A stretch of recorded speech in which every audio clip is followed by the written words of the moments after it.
আম, আজকে আমরা আমাদের টপ পেসেস যেগুলো নিয়ে আলোচনা করছিলাম সে টপ পেসেস এর আরেকটি টপ পেস নিয়ে আলোচনা করব। এবং এই পেসেসটা কিন্তু আমাদের জন্য এবারে ইম্পর্টেন্ট একটা পেসেসের একটা অংশ। সবাই পাশে বাংলা মিনিংটা সহ দেওয়া আছে, একটু গুছিয়ে যদি পড়তে পারি আশা রাখছি আমরা এই বিষয় থেকে খুবই ভালো একটা নাম্বার আমরা এখান থেকে তুলতে পারবো।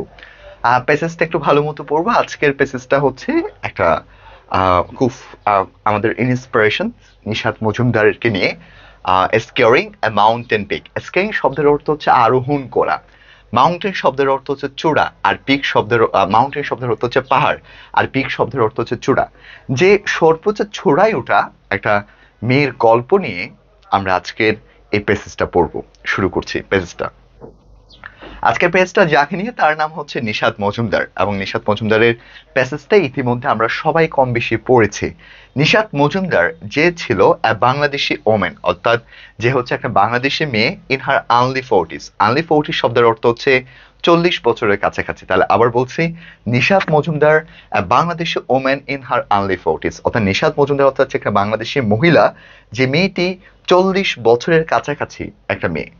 ইজ এ স্পোর্ট আইকন, এবং সে ছিল একজন স্পোর্ট আইকন। স্পোর্ট আইকন শব্দের অর্থ হচ্ছে একজন ক্রীড়াবিদ ছিল। তাহলে আইকন শব্দকে আমরা স্টার বলতে পারবো, আইকন শব্দকে আমরা আইকনিকও বলতে পারবো। ওকে, তাহলে এছাড়া এই কনসেপ্টের উপরে আরেকটি বিষয় আমাকে মনে রাখতে হবে, সে হচ্ছে আনলি ফোর্টিস। এখানে আরেকটা শব্দ আছে, সেই শব্দটা হচ্ছে আনলি ফোর্টিস। আচ্ছা, আনলি ফোর্টিস শব্দের অর্থ কি? অনেক সময় কিন্তু এটা আমরা ভুল করে ফেলতে পারি।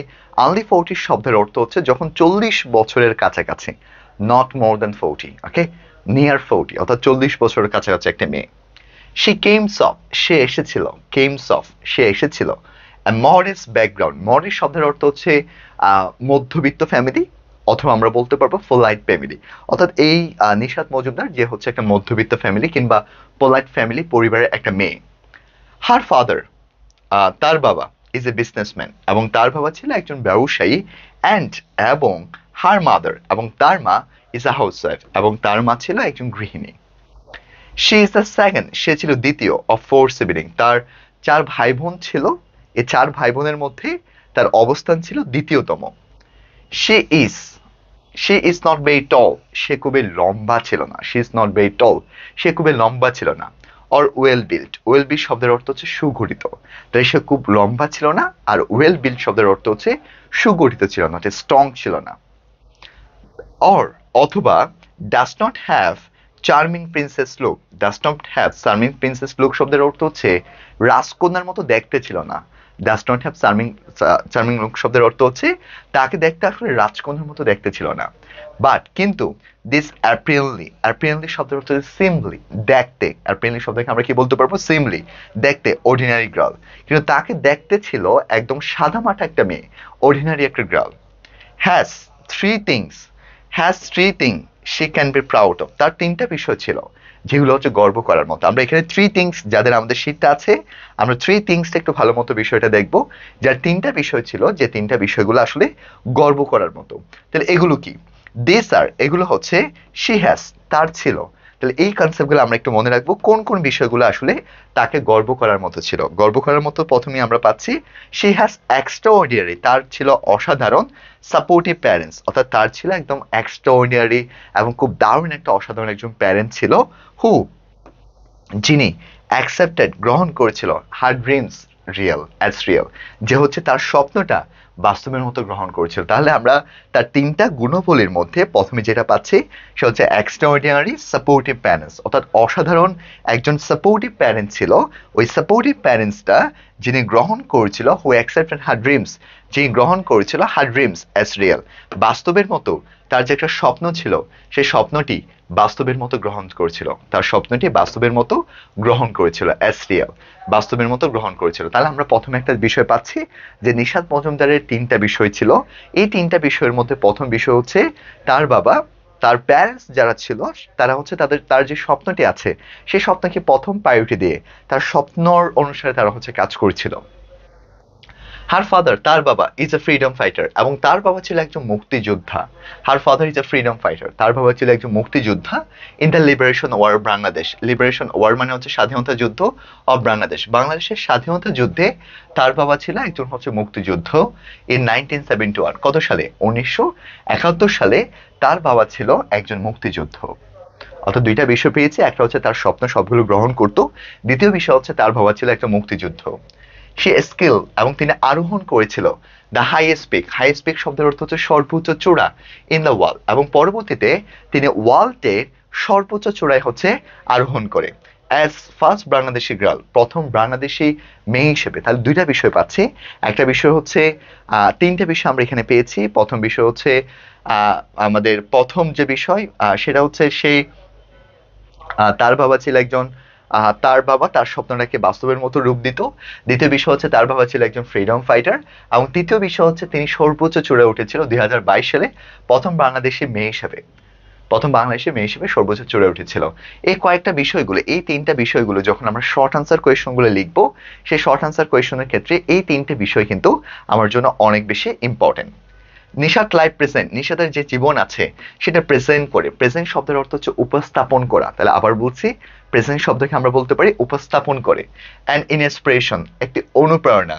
স্টোরি, তার নিশাতের যে একটা জীবন আছে, এই জীবনটি আমাদের একটা অনুপ্রেরণামূলক একটা গল্প আমাদেরকে শো করে থাকে।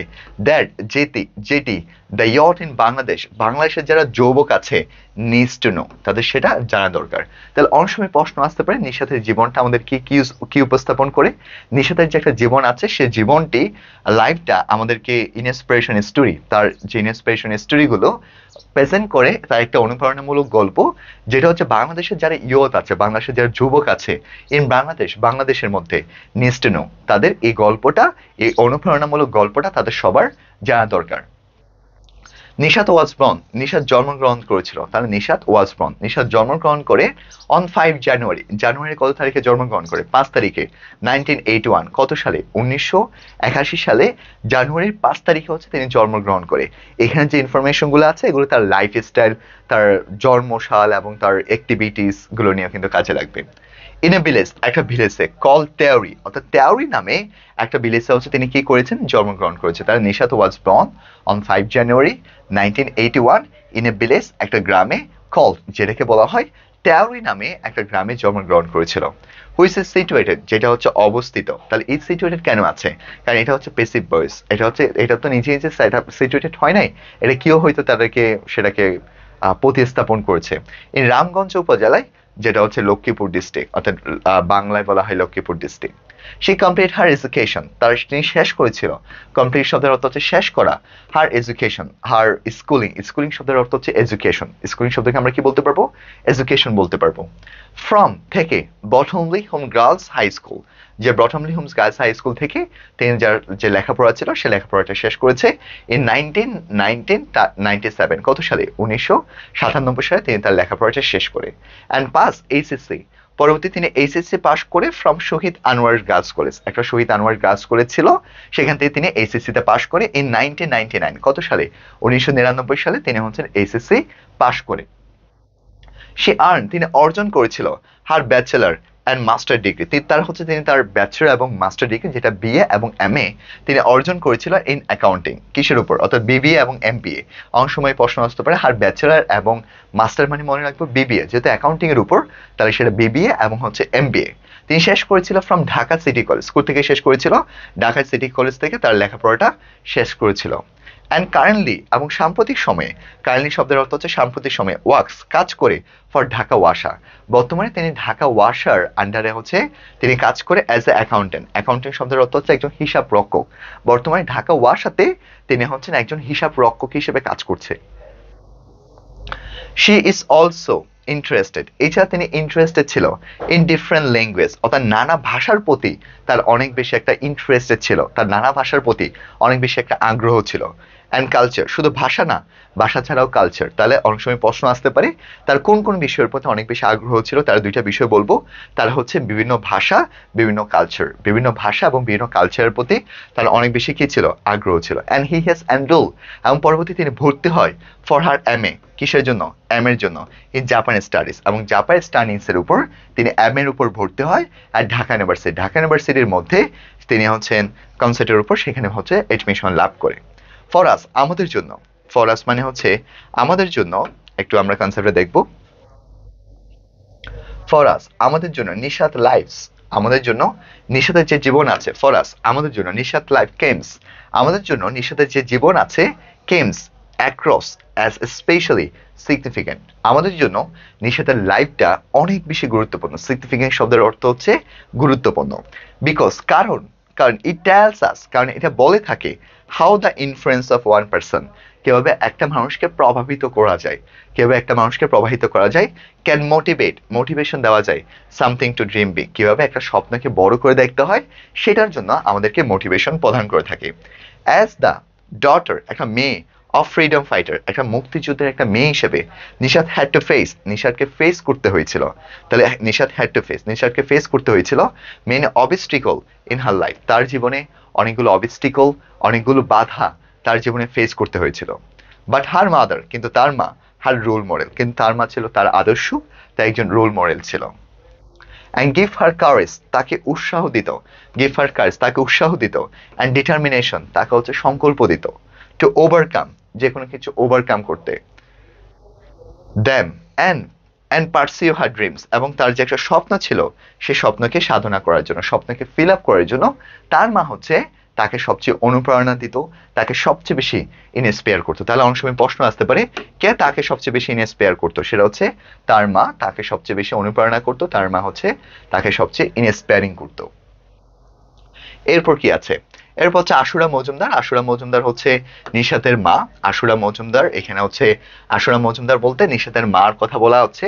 আশুরা মজুমদার নিশাত মাদার্স, নিশাতের মা, ইজ আ হার্ড ওয়ার্কিং, তিনি হচ্ছে একজন কর্মঠ ছিল, অ্যান্ড আন্ডারস্ট্যান্ডিং ওমেন, তিনি হচ্ছেন একজন কর্মঠ মহিলা ছাড়া একজন আন্ডারস্ট্যান্ডিং ওমেন ছিল। আন্ডারস্ট্যান্ডিং মানে হচ্ছে একজন বোধগম্য, একটা বোধগম্য সম্পন্ন, অর্থাৎ সবকিছু হচ্ছে তিনি কনসেপ্ট, তার তার সবকিছু তার একটা দর্পণে ছিল, একটা নুকো দর্পণে ছিল। হু হ্যাজ, যে ছিল, হু হ্যাজ বিন পিলার, যিনি ছিল পিলার, পিলার মানে হচ্ছে support, pillar of support, pillar of support মানে হচ্ছে যে কোনো ধরনের খারাপ মুহূর্তে সে হচ্ছে পিলারের মতো হচ্ছে দাঁড়ায় যেত। Pillar of support of her family, তার পরিবারের, শুধুমাত্র তার না, তার পরিবারের মধ্যেও তিনি হচ্ছে পিলার অফ সাপোর্ট ছিল। In the direst of the situation, direst মানে হচ্ছে সবচেয়ে খারাপ মুহূর্ত, ডাইয়েস্ট মানে হচ্ছে সবচেয়ে খারাপ মুহূর্ত, সবচেয়ে খারাপ মুহূর্তে তিনি হচ্ছে তার একজন সাপোর্ট ছিল। নিশাত লার্ন, নিশাত শিখেছিল ফ্রম হার মাদার, তার মা থেকে। তার নিশাত শিখেছিল কার থেকে, শিখেছিল তার মা থেকে। হাউ টু কিপ, কিভাবে ধরে রাখতে হয় মেন্টাল স্টেন, তাহলে তার মা থেকে তিনি কি শিখেছিল, মনে রাখতে হবে তার মা থেকে তিনি শিখেছিল মেন্টাল স্টেন, অর্থাৎ মানসিকভাবে কিভাবে শক্ত থাকতে হয় ইন ক্লাইমেটিস মোমেন্ট। ক্লাইমেটিস মানে হচ্ছে সবচেয়ে যে খারাপ মুহূর্তগুলো আছে সেই সবচেয়ে খারাপ মুহূর্তের মধ্যে কিভাবে মাথা ঠান্ডা রেখে কাজ করতে হয় অফ অফ লাইফ, তার জীবনে। লার্নিং ফ্রম হার, তার থেকে শিখেছিল, লার্নিং ফ্রম হার, তার থেকে শিখেছিল। নিশাত বিগান, নিশাত শুরু করেছিল হার ড্রিমস, তার স্বপ্নটা অফ কনকোয়ারিং মাউন্টেন, এবং তার থেকে শিখেছিল এবং পরবর্তীতে কনকোয়ারিং, কনকোয়ারিং মানে হচ্ছে জয়লাভ করা। তিনি চেয়েছিল তার তার যে মাউন্টেন আছে, পর্বতমালা, সে পর্বতমালা জয়লাভ করার জন্য তিনি হচ্ছে কাজ করে গিয়েছিল। সো এটা হচ্ছে নিশাত মজুমদারের প্যাসেজটা। আশা রাখছি আমরা প্যাসেজটা খুব ভালো মতো আমরা প্যাসেজটা বুঝতে পেরেছি। একেবারে সহজ প্যাসেজ, বাংলাটা পাশে দেওয়া আছে। তোমার কাছে হচ্ছে আমি যখন তোমাদেরকে পিডিএফটা দিয়ে দেবো, বাংলা অর্থগুলো একটু ধরে ধরে গোছানো ভাবে পড়বা। দেন আমাদের এখানে অনেকগুলো এমসিকিউ আছে, সেট 1, সেট 2, সেট 3, সেট 4, অনেকগুলো এমসিকিউ আমরা এখানে দিয়েছি। কাজ হচ্ছে বাসায় গিয়ে এমসিকিউ এবং শর্ট আনসার কোয়েশনগুলো একটু ভালো মতো পড়ে নেওয়া। যদিও আমি এমসিকিউ এবং শর্ট আনসার কোয়েশনগুলো তোমাদেরকে আরেকবার এমসিকিউ শর্ট আনসার কোয়েশনগুলো ভালো মতো পড়িয়ে দিব, তবে তোমরা একবার বাসায় ভালো মতো কনসেপ্টগুলো শেষ করবা। তাহলে আজকের কাজ হচ্ছে এই পেজটা দেখার পরে এই পেজের MCQ, short answer question, flowchart এবং সামারিগুলো নিজ দায়িত্বে ভালো মতো শেষ করবা। আর আমাদের ক্লাসগুলো তোমাদের ফ্রেন্ডদেরকে একটু শেয়ার করে দেবা, যাতে সবাই আমরা একসাথে আমাদের ক্লাসগুলো করে উপকৃত হতে পারি। সো সবাইকে অসংখ্য ধন্যবাদ ক্লাসে দেখার জন্য। আমাদের এরপরে আমরা আরেকটি টপ পেসেস নিয়ে আলোচনা করব। সেই টপ পেসেসটা আমরা আরো সহজভাবে সেটা এক্সপ্লেন করব। তবে শেষে একটু বলে যাচ্ছে, আমাদের পেসেসগুলো দেখার আগে আমাদের যে ভোকাবুলারি কনসেপ্ট আছে সেই ভোকাবুলারি থেকে বিষয়টা পড়ে দেন হচ্ছে আমরা আমাদের পেসেসটা পড়ার জন্য ট্রাই করব। So thank you.